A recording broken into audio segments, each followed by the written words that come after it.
Medical ಶಾಪ್ನಲ್ಲಿ ಚಿಲ್ಲರೆ ವಿಚಾರಕ್ಕೆ ಸಂಬಂಧಪಟ್ಟಂತೆ ಮಹಿಳೆಯೊಬ್ಬರು ಮೆಡಿಕಲ್ ಶಾಪ್ನಲ್ಲಿ ಕೆಲಸ ಮಾಡ್ತಾ ಇದ್ದಂತಹ ಯುವತಿಗೆ ಹಲ್ಲೆ ಮಾಡಿದಂತಹ ಘಟನೆ ಕುಂದಾಪುರದ ಗುಲ್ವಾಡಿ ಗ್ರಾಮದ ಮಾವಿನಕಟ್ಟೆಯ ಮೆಡಿಕಲ್ ಶಾಪ್ನಲ್ಲಿ ನಡೆದಿದೆ.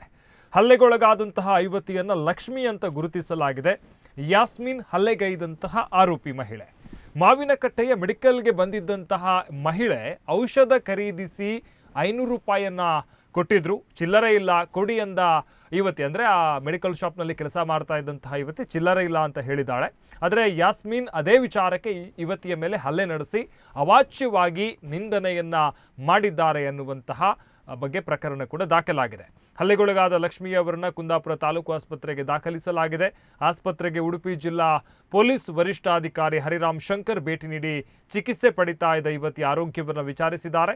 ಘಟನೆ ನಡೆದ ಔಷಧ ಅಂಗಡಿಗೂ ಭೇಟಿ ನೀಡಿ ಮಾಹಿತಿಯನ್ನು ಸಂಗ್ರಹಿಸಿದ್ದಾರೆ. ಇನ್ನು ಬಳಿಕ ಮಾಧ್ಯಮದ ಜೊತೆ ಮಾತನಾಡಿದಂತ ಅವರು ಘಟನೆ ಕುರಿತಂತೆ ಕುಂದಾಪುರ ಗ್ರಾಮಾಂತರ ಠಾಣೆಯಲ್ಲಿ ಕೇಸು ದಾಖಲಾಗಿದೆ. ಡಿವೈಎಸ್ಪಿ ನೇತೃತ್ವದಲ್ಲಿ ತನಿಖೆ ನಡೆಯಲಿದೆ. ಆರೋಪಿಯ ವಿರುದ್ಧ ಕ್ರಮ ಕೈಗೊಳ್ಳಲಾಗುತ್ತೆ ಅಂತ ಅವರು ಮಾಹಿತಿ ಕೊಟ್ಟಿದ್ದಾರೆ. ಇಲ್ಲ ಅದು ಕೂಗಿದ್ರಲ್ಲ ಅದಕ್ಕೆ ಪಕ್ಷ ಮಾತ್ರ ಗೌಡಿ ಮಾತಾಡ್ತಾ ಕೊಟ್ಟರೆ ಈತನ ನಾನು ಮಾತಾಡ್ತೇನ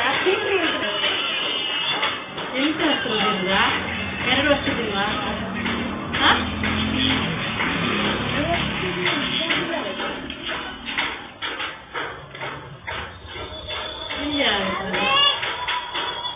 ನೋಡಿ ಅದ್ರಲ್ಲಿ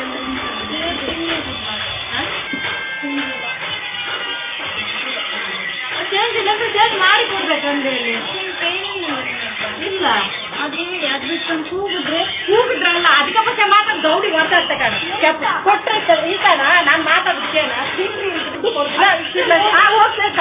ಅಷ್ಟು ಮೈಮೇಲೆ ನಿಮ್ದು ಅಧಿಕ ಪಕ್ಷ ನನ್ನ ಹತ್ರ ಇಡ್ಬೇಡ, ಗೊತ್ತಾಯ್ತಾ? ಅಧಿಕ ಪಕ್ಷ ನನ್ನ ಹತ್ರ ಇಡ್ಬೇಡ.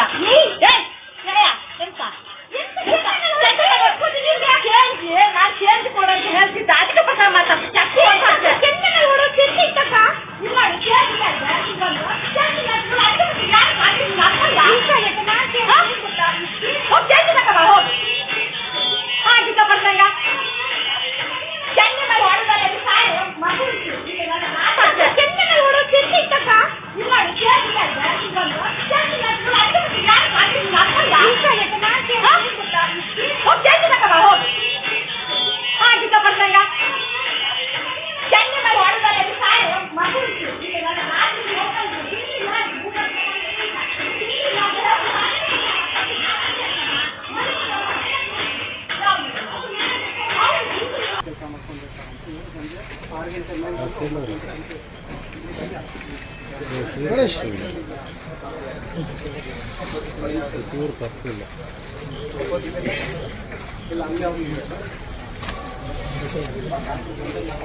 ಉಡುಪಿ ಜಿಲ್ಲೆಯಲ್ಲಿ ದಲಿತರ ಮೇಲೆ ದೌರ್ಜನ್ಯ ಕೊಲ್ಲೂರು ಮತ್ತು ರಂಗೋಳಿಯಲ್ಲಿ 3-4 ಹುಡುಗರು ಇದೇ ಥರ ಮಾಡಿದ್ದಾರೆ.